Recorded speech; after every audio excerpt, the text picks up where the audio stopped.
Bagaimana kita menghadapi orang yang tanda-tandanya sedang sakaratil maut? Ya, yang paling jelasnya ketika nyawanya itu sudah gitu-gitu, itu berarti sudah. Yang biasanya kan ambeannya kan biasa, normal. Nah, kalau orang sakaratil maut itu biasanya ambeannya sudah mulai pedot-pedot. Karena apa? Karena menurut riwayat, menurut hadis, itu malaikat mencabut nyawa orang itu melalui ubun-ubun. Jadi mungkin yang enak kalau orang biar nggak mati-mati, ubun-ubunnya diginikan.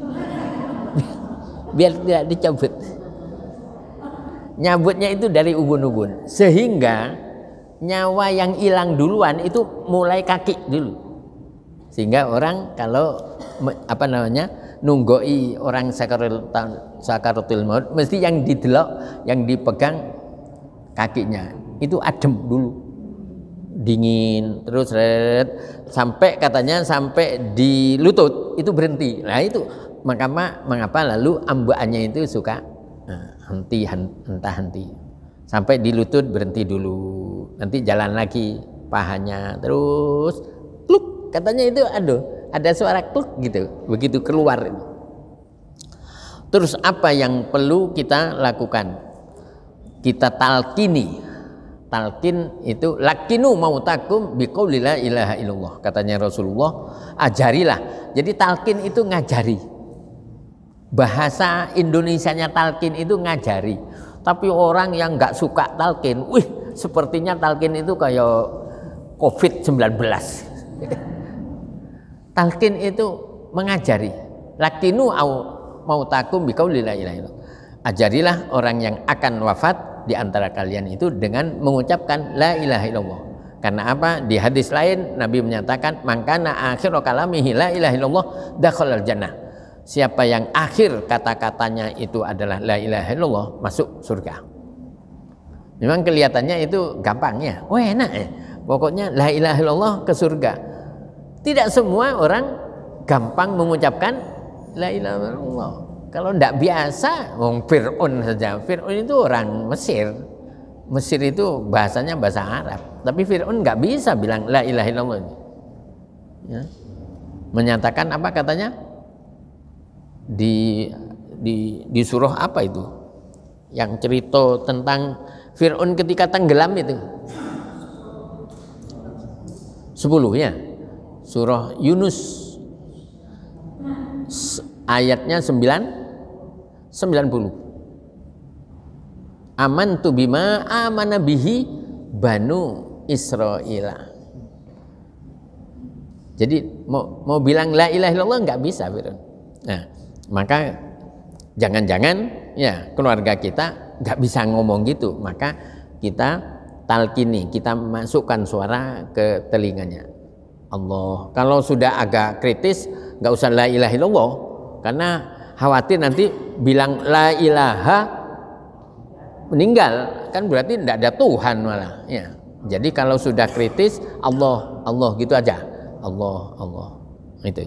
Makanya orang yang nunggoi orang wafat itu orang yang ahli agama. Usahakan carikan yang ahli agama, sehingga juga nanti kalau ada hal-hal yang itu menjadi rahasia, jangan lalu dikembang-kembangkan.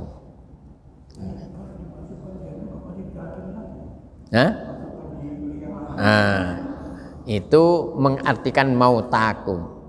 Mautakum itu ada yang mengartikan akan meninggal, ada yang mengartikan mautakum itu mayyitikum, berarti sudah jadi mayit, berarti di kuburan. Itulah mengapa ada yang nggak pakai talkin, nggak ditalkini lagi di kuburan, yang ditalkini pada waktu masih di rumah. Itu sudah mulai pendapat. Kalau sudah pendapat itu nggak perlu diperuncing. Ya, yang mau silakan, yang nggak mau silakan. Katanya Rasulullah, ayatul munafik salasun. Tandanya orang munafik itu ada 3. Idza hadasa kadzaba. Kalau ngomong lebih banyak bohongnya. Itu sudah wah ya munafik. Tapi sholat. Wa idza hadasa kadzaba wa idza wa'ada khalafa. Jika janji sering mengingkari.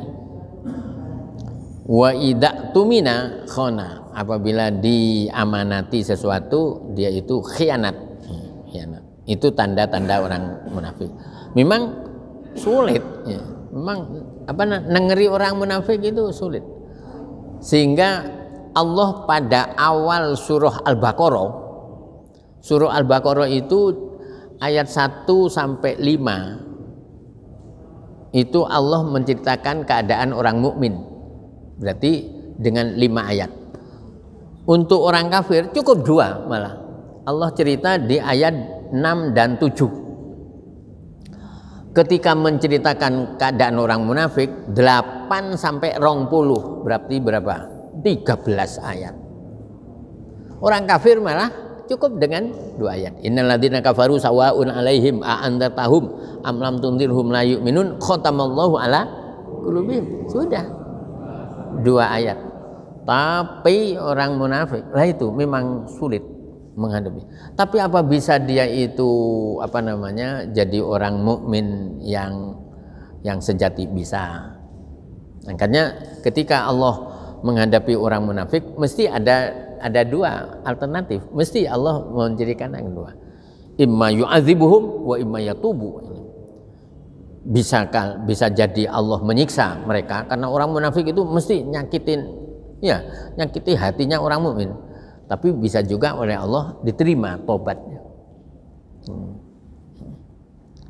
Dan itu banyak.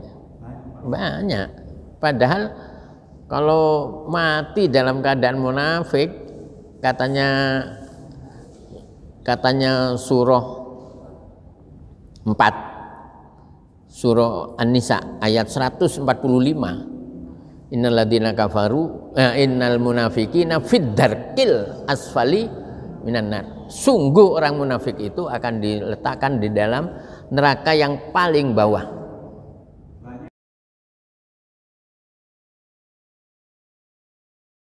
Ini yang diletakkan di ayat 28 itu yang sudah menjadi watak-watuk wahingnya. Jadi orang itu sholat, tapi orang itu berzina. Nah, kalau hanya seperti itu, ya dosanya itu aja. Kalau dia segera tobat, enggak. Tapi kalau memang sudah dijadikan kebiasaan, ya, sudah watak wahing. Nah, itu yang fa'ahbata a'malahum. Katanya ayat 28 tadi kan dinyatakan. Dzalika bi annahum, ya kan? Ya. Dzalika bi annahum muttaba'u ma askhatallah wa karihu ridwanahu.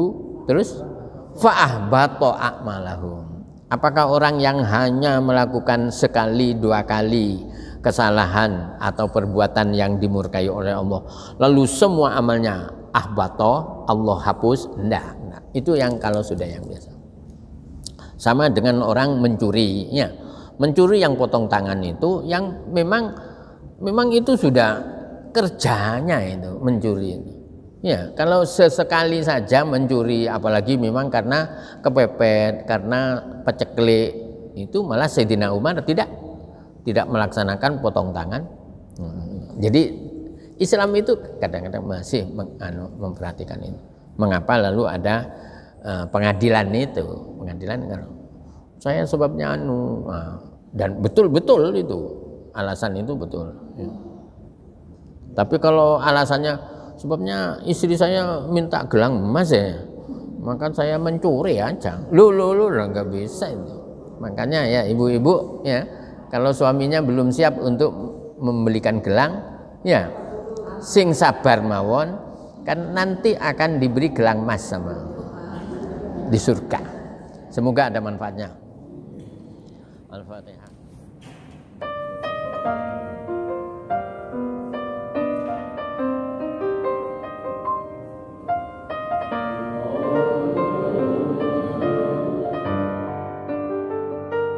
Sallallahu